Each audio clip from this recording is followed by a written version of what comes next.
আসসালামু আলাইকুম, আপনাদের জন্য একটি নতুন গাড়ির ভিডিও নিয়ে চলে এলাম। এই যে এই গাড়িটা নতুন গাড়ি নিয়ে এসছে। এটা হচ্ছে সৌদি আরব দাম্মাম এয়ারপোর্টের SGS এর কোম্পানি। দেখতে পাচ্ছেন সুইচ, অনেক রকমের সুইচ আছে।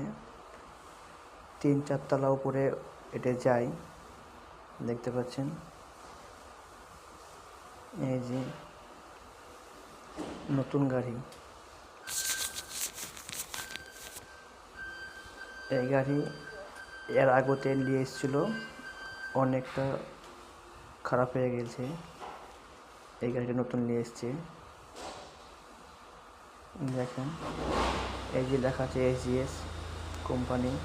এটা অনেক বড় কোম্পানি SGS, দেখতে পাচ্ছেন।